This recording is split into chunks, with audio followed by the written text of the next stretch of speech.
You have a presidential election coming up. What seem to be the big issues, and is there much controversy in this election?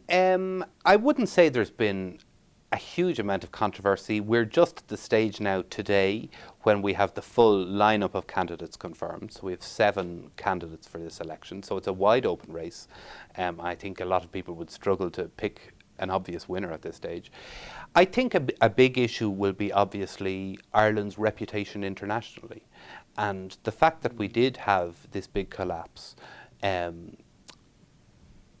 we're seeing now a heavy emphasis, I think, on how Ireland can restore its reputation abroad. And we did enjoy a very good economic reputation. And it's a challenge now for Ireland to get that back.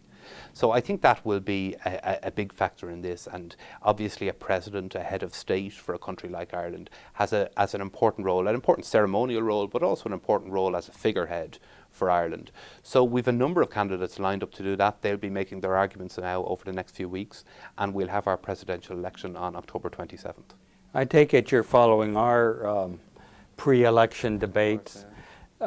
This is quite an ideological election for us. You know, we have the Tea Party on the right and then a whole slew of Democratic views on the left as well. We're in the middle. How ideological is your presidential election? The presidential election wouldn't be very ideological. I think because the role of the president in Irish politics is reasonably confined, it's unlikely to go into serious issues of policy, or the tax and expenditure views of the candidates aren't likely to come into play in a very serious way. I think what people will be looking at is who would represent Ireland best at home and abroad, who's the figurehead we want to be seen around the world as Ireland's president. So I'd say it's less party political, I suppose, is the best answer. And people will be looking, I guess, for the figure they feel best symbolises the Ireland of the early 21st century. Is this the best proof of the success of the peace process? I think so, and I think it's almost the fact that we don't have to talk about it anymore. I find myself giving speeches here in Atlanta or in the southeast, and I could be talking away for 15 or 20 minutes until eyes begin to glaze over. And I mightn't have mentioned the peace process or Northern Ireland. And that's not because I'm choosing not to mention it.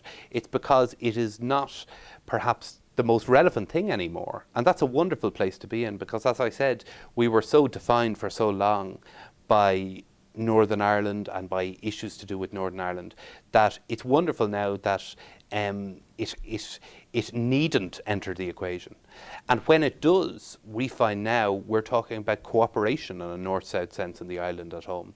For years, people on the island, north and south, they hardly knew each other. They read about their differences in a newspaper. Now they're talking about how they can build roads together, build universities together, build hospitals together.